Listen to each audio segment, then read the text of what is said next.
Welcome to the NCFE Podcast, a podcast dedicated to training, education, lifelong learning, and supporting progression into sustainable employment from leading education charity NCFE, featuring guests from across the sector.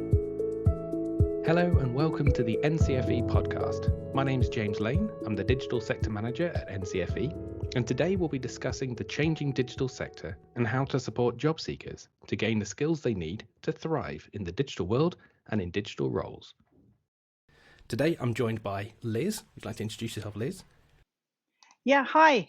Great to join you today. I'm Liz Williams. I've built a career working at the intersect of business and society, and I've had a particular focus on the human face of digital technology. I'm CEO of FutureDotNow, a business coalition working to advance the UK's digital skills. I'm also chair of the Good Things Foundation, and I'm a publicly appointed social mobility commissioner with a lead portfolio around digital and the future of work. And I'm looking forward to the conversation.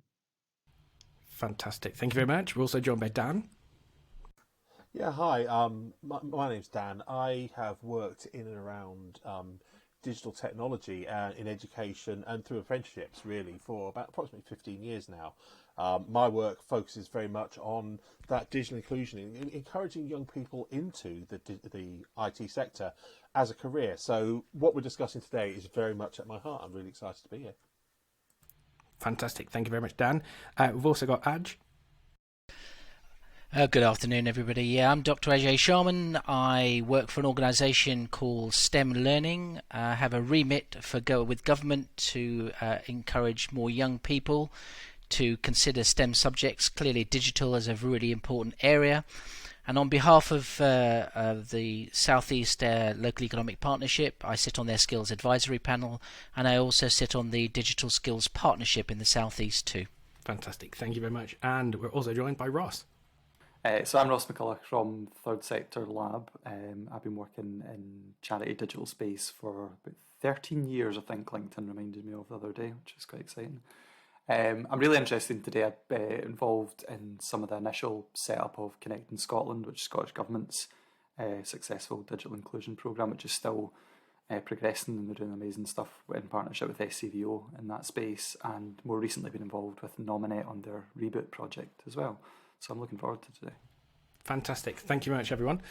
So, look, as far as setting the scene goes, we're sort of starting off in this context of the sector. So I thought a good place to start would be, what exactly does the digital sector cover?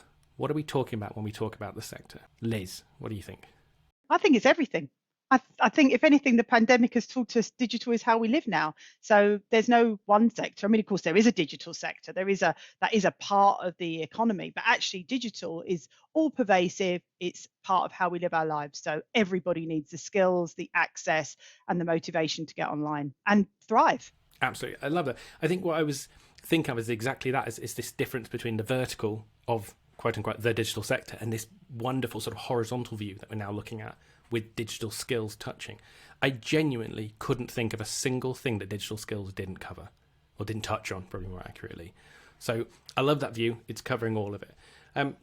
So look, thinking about skills, what do you think is the biggest lesson learned or opportunity presented as a result of COVID-19? I think with COVID-19, it's brought home something that I've felt for many years, actually, and that is the world is changing, has changed. And we're seeing that all around us. We talk about disintegration of the high street. We talk about changes in working practices. And all of these things that are happening in the world around us have been led by digital. I am lucky enough to have a 3-year-old daughter and an adult daughter. My daughter downstairs today is sitting with a mobile phone. Her life is controlled by the fact that she can watch programs through technology. I'm joining this meeting with you by technology today. I teach on apprenticeships and direct an apprenticeship provision, and we've done that for multiple years now using online technology. The world is catching up, and the world has discovered that actually this world of remote learning, accessing technology, is not the big baddie that they were worried it was going to be, that people would continue working, that people would actually thrive in those settings if done right. And the world is changing, and I don't think post-COVID we will ever go back to how we were before.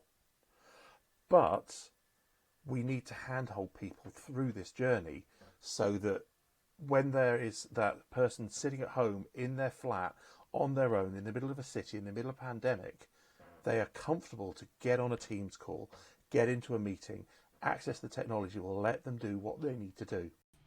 Excellent. Yeah. So the pandemic's given the opportunity rise for the highlighting of skills and their need. Is that fair? Oh, absolutely. Absolutely. The need, the world was moving in this direction already. Business and industry has discovered that actually it works really well in a lot of cases, and people are now desperately catching up with where they're at. Okay, excellent. Aj, do you want to come in? Yeah, it's even more pronounced, really, when you think about education and what's happening in our school world, and the idea and the drive to get remote technology and access to that remote technology to young people so that their education isn't severely damaged has been a really big feature of it. And we talk about business and the industry sector, but we must also remember that actually accessibility for young people in terms of broadband, the digital skill, kind of core digital skills of using even the simple computing is a major issue. And so I think when you think, certainly in the southeast, 7% of residents are offline, and I don't mean that broadband's not working. I mean basically they don't have any access to technology. So that's 300,000 people alone out of the 4.2 million in the southeast. So this is a serious issue, and it's been even more serious when it comes to the education element too. Absolutely. And that need is not going away, right? It's growing. It's an exponential curve. It very much is, and of course I work for an organisation where we're spending a great deal of time through certainly the National Centre for Computing Education, not only to support young people in terms of access to digital skills and understanding computing and technology, but we make a big assumption with our teachers that they've got the tools at their disposal as well to actually to have that early skills pipeline agenda as well. Make sure that our young people are being taught the right way. We're providing quality support to teachers so that we can upskill them too, at both secondary school and primary school level, so that when we do talk about digital skills for industry in the future, we have an opportunity here to have started it early, and teachers is key to this, as well as obviously young people directly.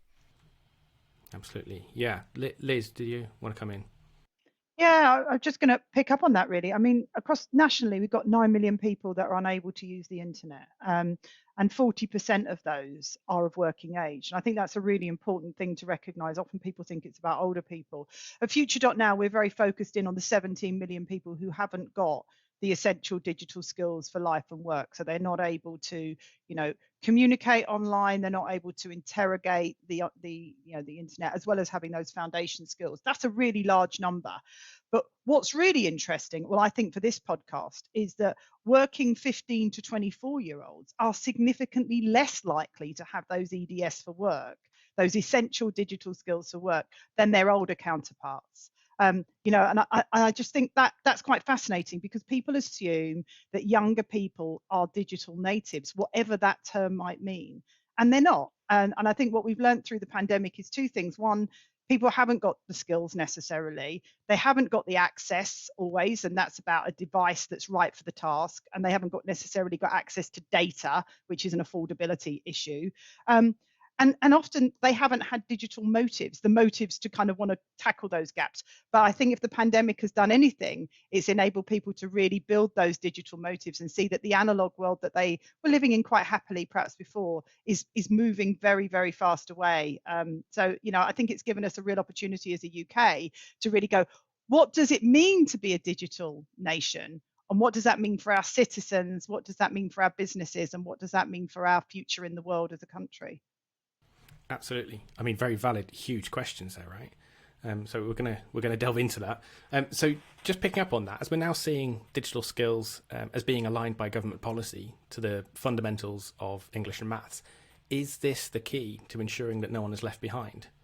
Are we aligning digital skills alongside English and maths as fundamentals, and truly are they essential digital skills or essential skills, and are we doing enough to address them? Dan? In education and within the further education sector where I sat for many years, we have talked a lot about embedding functional skills. And by functional skills, I mean normally embedding maths and English. And our trainers, our teachers, they're used to embedding those skills and making sure they've got those capacity themselves. Realistically, if we're going to get the digital skills where we need in education, in school, in that further education setting, we need to do the same thing. Okay, we need to embed those functional skills in terms of IT literacy and using the technology there. The problem is, as has already been highlighted, is that our teachers, who are rapidly changing what they're doing in teaching, don't always have that skill set to be able to teach that. And so we can work very hard, but there are challenges in there to make sure that we can get that real embedding piece in as they travel through that education journey. Okay, excellent. Do you want to come in? Going back to the question that James has asked, is are we doing enough? No, I don't think we are. It's a simple one. I think making sure that we, through maybe even through teacher training and the early stage of ITT and of getting teachers before they go into schools, there should be a kind of a skill level that we should provide, and I can promise you that's being done through the National Centre for Computing Education. But I think I've got a more fundamental issue, which is the contextualisation of digital skills. I think we're missing a trick, James, a little bit. And the trick we're missing is that we're not bringing real digital people into connecting with teachers and young people about what does the digital skills world mean. So, and I know Liz knows that we, STEM Learning, we on behalf of government manage the flagship STEM Ambassadors program of role models from industry and research organisations going into schools, working with teachers, and actually kind of bringing that contextualization of the real world of work, not by pieces of paper, but by meeting real people in real jobs. And we've had to use remote technology now to bring those role models into life. So I think it's really important that apart from the education support and the CPD and the kind of skills training, if you like, that many of us are involved in, I think there is an element of bringing the real world of digital skills closer to young people so they understand it better, they can connect to it better, using that terminology. And actually we've got an opportunity here that, and I certainly, with the 33,000 role models that we already have around the country, want to drive this forward. So I think getting role models is a really key part of this as well. Absolutely, and I love that. But Ajay, help me understand what's driving that. I love the idea of bringing that practical element in it, that those demonstrable skills. It's not just about a piece of paper. So what's been the spur for that? Is that pandemic related? Did it predate that? No, I think, to be honest with you, when you look at the Tech Nation report, 36% of vacancies, I think, during June and August 2020, if I got this right, they're all digitally and tech related, and they were second to the healthcare. When you got 84,000 vacancies in the NHS and healthcare, and you've got digital behind it, I would argue the case, and Liz kind of alluded to it a little bit, as whether we're actually trying to sectorize it in a way when actually it is a fundamental skill now that is a cross-sector issue. So what you're asking me is what's driving that? I think what's driving that is when you look at vacancies around in terms of skills and jobs within industry and research. By the way, we shouldn't forget there's a big research institutes agenda as well. And I'll give you one little touch point for me. We think about biosciences and healthcare, and we never kind of necessarily relate digital skills to it. Yet when I talk to my pharma and bio companies, data science, for example, is one of the fastest growing parts to the bioscience and pharmaceutical healthcare. So they need technologists, they need digitally aware young people to come through, and we need to convey that, and which is why I talk about real people from real jobs engaging with real young people and teachers. Yeah, Liz? Yeah, so I think that's right. I mean, your question was, are we doing enough? And I think I'm going to quote The Greatest Showman, which is one of my favourite musicals. It's never enough. It's never going to be enough because of where we are. But actually, I think Ajay's right, because you can't be what you can't see. But I would argue there's a huge focus on those high-end digital skills and talking about those digital skill gaps in companies. But actually, if you haven't got the pipeline, if you haven't got everybody at the bottom actually equipped with those foundation skills at the start, I call it the starting line of digital skills. If you've got 17 million people in the country that haven't got those skills. What does that say? Of course, you're not going to have the pipeline. And I'd argue, and I'd be really interested in what others' views are, that we have an analog education system. It's a historic one. It's not a future forward one. It's not about the world that's out there. But, the thing that I really worry about is with digital is I think we assume that particularly at the foundation levels, those essential digital skills, we expect people to acquire those through osmosis.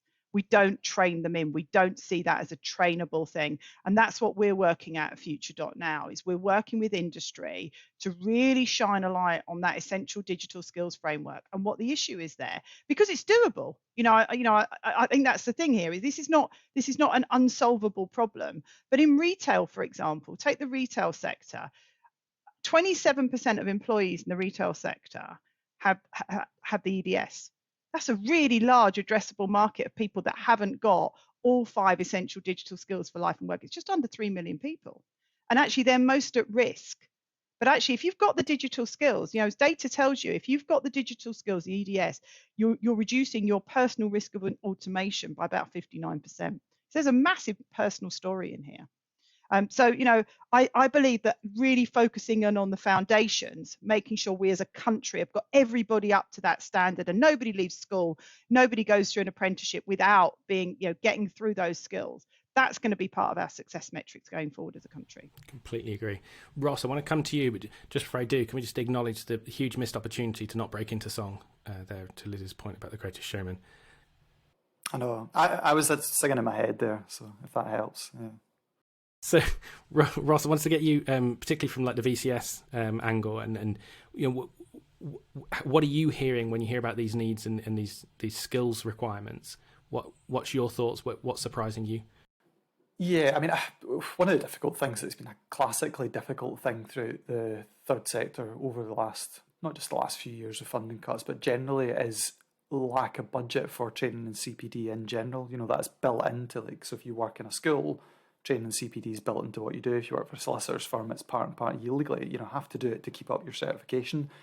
Whereas there's lots of parts of the third sector where that's not built in, and particularly where it's about new skills, not about kind of honing the core skills that you should have to be able to do your job. So I think there's a huge issue there, and we were lucky. We rolled out a training programme during COVID where we had sponsorship from RS McDonald Charitable Trust, SCVO, the Health and Social Care Alliance, and also the Catalyst as well. And so we trained 1,700 people over that period in digital skills, and that was everything from things like video storytelling to using Microsoft Power BI to use data to make better decisions in your organisation.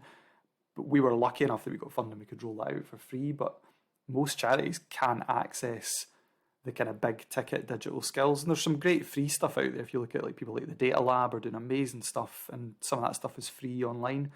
But a lot of digital training is very, very expensive, and because it's aimed at certain people in certain jobs in certain sectors, and they can charge the £700, £500 a place, that is what a charity would pay to train the entire team.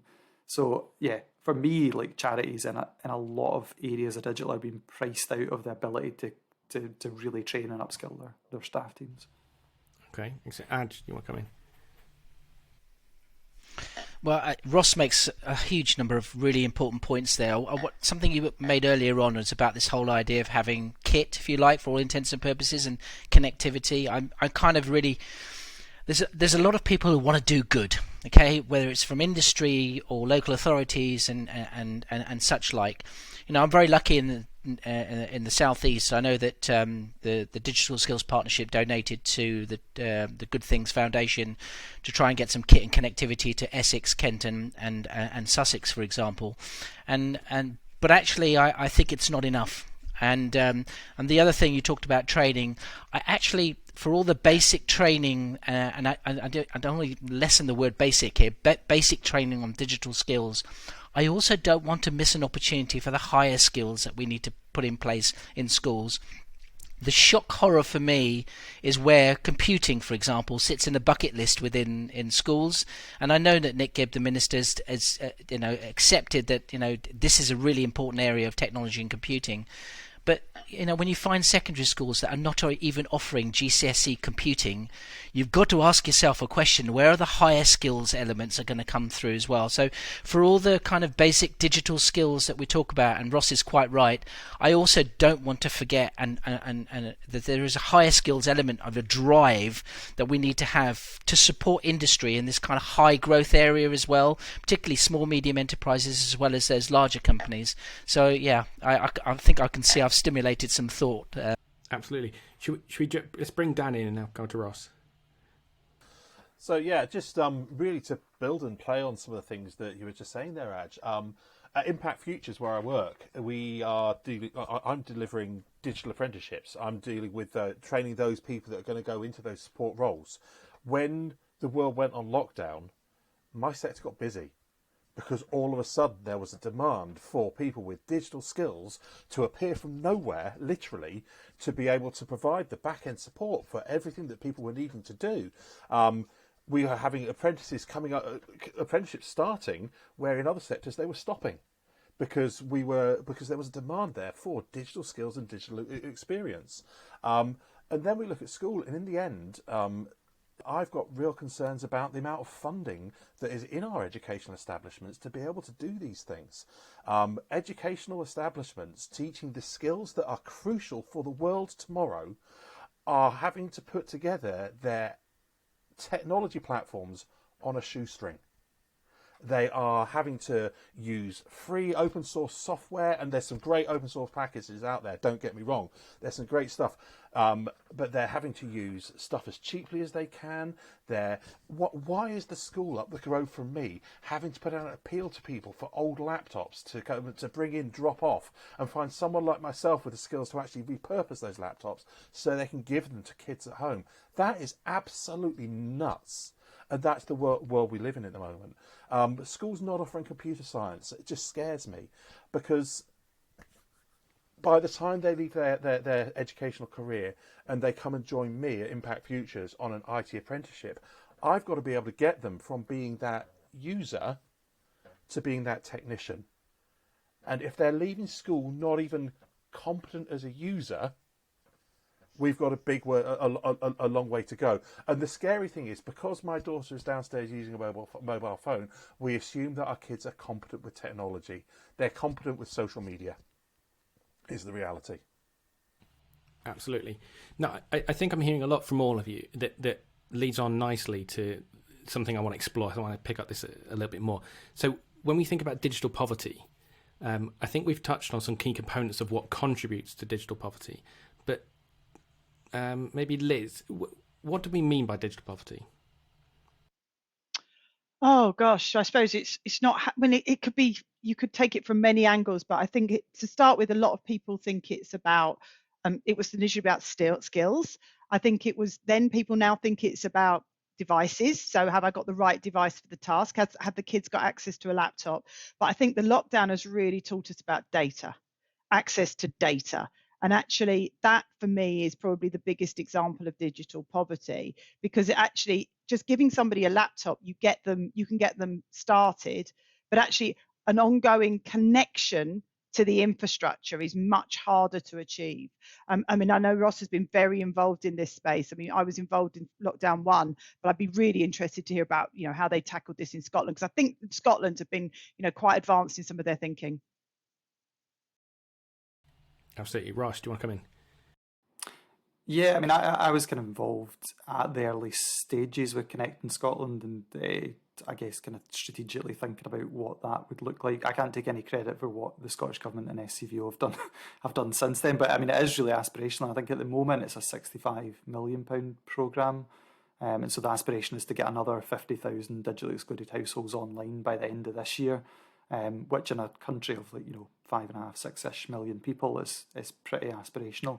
I think though, Ajay's point about, I guess essentially what you're talking about is being aspirational for young people that we're working with, and that's the bit that I think is so missed. And what we're seeing is there's a direct correlation between those schools that he's described not teaching computing and being in some of the poorest parts of the UK.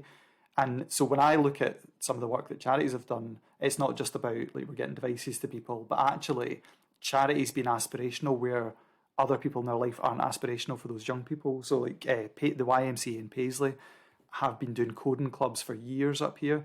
And one of the things they did during lockdown is a lot of kids who come to them don't have a device in their house. And before Connecting Scotland even kicked in, they were literally going round and they were bringing Raspberry Pis and like old monitors to kids' households, and they were teaching online coding clubs.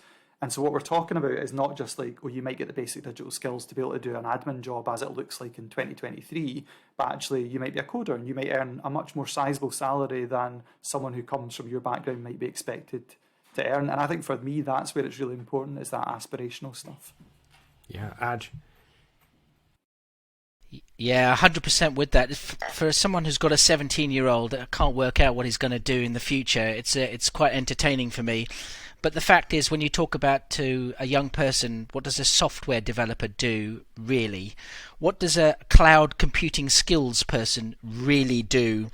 What does somebody who works in cybersecurity actually do? Or are they James Bond? What's artificial intelligence really mean? And I've talked to some of my colleagues who work in the data center world. They've got an aging workforce in data centers. The average age is, I think it's something like 50 plus in data centers. Where are the new young people going to come forward to actually fill those jobs? Because the more data we're going to draw on, the more data centers we're going to have to increase, because the amount of data that's being stored and be used is phenomenal. So I think, aspirate, what a key word that is, Ross. You're absolutely right. Aspiration. And I think, addressing both the digital poverty element and the aspiration element are absolutely key. There's not one or the other. It needs to be done together, but it's a real drive from lots of organisations across the country to do that, really. And Aj, I think you said earlier as well, though, I think it's aspiration and inspiration. People have got to be able to see real life people that they can identify with to be able to give them that aspiration. And I think, often people, where do they go to for their careers advice? Well, often they might go to their parents or their carers or their school. And unfortunately, general public is just not well informed enough about where the lucrative future careers are going to be. I wouldn't be advising somebody necessarily to be a solicitor, for example, because a lot of that's going to be automated out of its life. But actually, you need people with digital skills and perhaps legal acumen to be able to do whatever the new roles might be that are the value add ones. So that whole thing about how people think about that's really important. So I'm listening to what you're saying there, and perhaps we've expressed a lot of concerns, that are real concerns within the sector, and people coming to that. Let me share some good news. Okay, let me share some things that are happening that makes a difference. And again, this comes back to my background. There are fantastic opportunities for young people. I think that we have a challenge at the moment. There is still a perception of the apprenticeship and that kind of environment being inferior in some way to the traditional go to college, do your A-levels, go to university. All right. And I would like to see some real work done to promote the apprenticeship sector that I'm passionate about as a equal route to success as you have through the traditional academic routes there. Did you know that I can take a 16-year-old and put him through an apprenticeship that gives him level 3 qualifications equivalent to A-levels while he's working, that give him the skills specifically on programs in cybersecurity, data analysts, technical support. I can take that 16-year-old and a year down the line and feed him straight through a level 4 foundation degree level program and really get him working, not just academically, but in the workplace. And then I can feed him onto a level 6 or level 7 program in cybersecurity, in artificial intelligence, just to name two. Those are degree level in programs that include bachelor's degrees and master's degrees in them. There is real opportunity there, and we don't shout about that enough down to the schools, in my opinion, so that they understand what opportunities are there. We have the ability to capture those young people and take them on some exciting journeys. And if I might just an aside on that, I, as a parent of two young adults, both of my kids took the apprenticeship route. They're not in digital per se, but they have digital going through the jobs that they do. One's in procurement, one's in HR. Absolutely, I would echo apprenticeship route. Really, really valuable for kids. Are completely, on par with a university. Don't ever see it as a sub route. absolutely agree with you. Flip side, back in the 90s, I went to the University of Aberdeen. I got a place studying molecular biology. I had a great time. The lifestyle was great. I wasn't actually, if I'm honest with myself, interested in university. I completed 3 years and I dropped out. I didn't get my degree. Okay, and I then spent time finding a different route. If at 16, 17, 18, someone engaged with me and talked to me about apprenticeships, which didn't really exist as they do now at that time, and given me the opportunity to earn money and learn while I worked, and gave me, most importantly, the understanding that it had the same status as the other route, I would have thrived. So, look, where's the disconnect then? Because, I mean, I just kind of touched on that topic of, and I appreciate I'm paraphrasing, but are all these digital roles as sexy as they maybe appear on television? And then, Dan, you seem to allude almost, and keep me honest here, that there's maybe a sense of, for want of a better word, naivety to what's out there. Are both of those issues? Is it bigger than that? And I suppose, how do we fix it? Yeah, look, we fix it by working more collaboratively against that. We're in a bit of a silo mentality sometimes, with lots of organisations all wanted to do the right thing, and I kind of, maybe it's in my blood a little bit. It's called collaboration and partnership working, and I think we've got to get better partnership working across organisations, education, industry, and to a certain extent government as well. Although government are saying the right things, I just think that there's a bit more partnership working with industry and education that needs to be done. I'd like to throw in we've talked a lot about education because actually it's close to my heart, very much so. But I think there's also business and industry, and particularly small, medium enterprises. We make a big assumption that they've got the tools in place to actually grow as businesses with their digital. We talk digital poverty. I know of companies, quite small companies, who are really struggling on devices themselves and the ability to actually get properly online. And so it's not just education. It's not just those more disadvantaged in zones of deprivation, particularly around the country. And certainly I know of it a lot in the southeast. I think it's industry as well in those areas that need the kind of business support to actually help them build, grow, and flourish actually in the future. Absolutely, I completely agree. Liz, you had a point? I was just going to. I mean, to me, I think there is something missing. I mean, Ross was talking about, strategy needs to be executable, and I'm a massive believer in that. But I also believe you've got to have a grand challenge that you put everybody around. And I think we in the UK should have an aspiration of 100% digital UK. A thriving digital society that's inclusive and economically prosperous. And if you start with that kind of bold ambition, you then say, and what are the parts of that puzzle, and how does everybody coalesce around it? And I can, you at the moment, you've only got to look at what's happening with devices, and there is so much goodness happening there, but frankly, it's random, well-intentioned, positive interventions. I don't believe it will result in every child necessarily having the kit that they need for future education. So that even that, that is not being well coalesced in my personal view. And what we're trying to do at FutureDotNow is we are absolutely taking industry with us, bringing industry alongside it, saying don't work in your own silo. Let's work together. Let's share content. Let's actually have this ambition between us that says we're going to get everybody up to this starting line equipped with the essential digital skills, because that's part of the building blocks to get to 100% digital UK. And I've been absolutely staggered by the way that industry are walking towards that, but actually starting to see this as a different challenge. This isn't about a CSR piece sitting over there with you helping the community. Actually, it's about the people in your business today and your future employees that actually need these skills for you to be prosperous as an industry. Yeah, wholeheartedly agree with that. But can I say we talk a lot in digital about smart cities, for example. I kind of like us to start talking about smart communities, really, because to be honest with you, it's about what happens in the locale, and I certainly see it in the southeast a lot about having kind of digital provision really to support those local companies. It isn't sometimes about these big. I mean, the southeast doesn't have a major city. Okay, there isn't a city in the southeast. Okay, we got Brighton and Hove as one of the big conurbation, and Medway as a conurbation. When I look at it and I think about the word smart cities and about data and, improving sustainability and economic growth. It's about smart communities, really, and I think that's what I'd like to see happening. Much greater local smart communities with all the data and support and digital support that can make them kind of really thrive. But I mean, Ajay, on that, that's a good example in my mind. I don't think the man on the street would even know what a smart city is. So almost the language in itself starts to be uninclusive and unengaging, and doesn't inspire you to walk towards it because you think, oh God, I should know what a smart city is. This obviously isn't for me. And yet you could be living in that smart city or benefiting from it. 100%, I agree. It's what's in words that we use for this.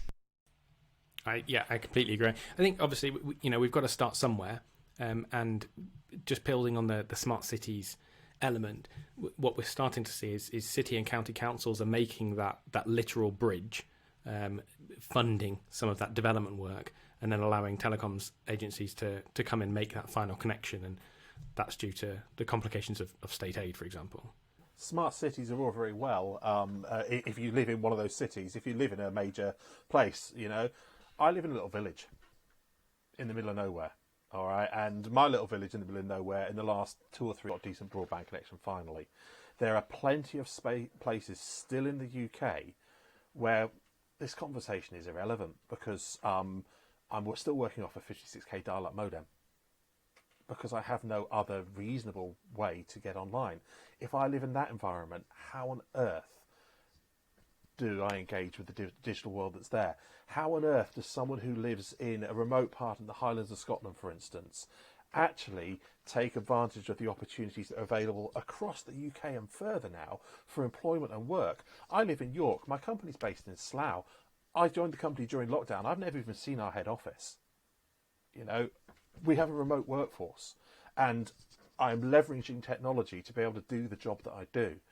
If I don't even have the internet connection that supports the bandwidth to be able to do that, those opportunities aren't for me.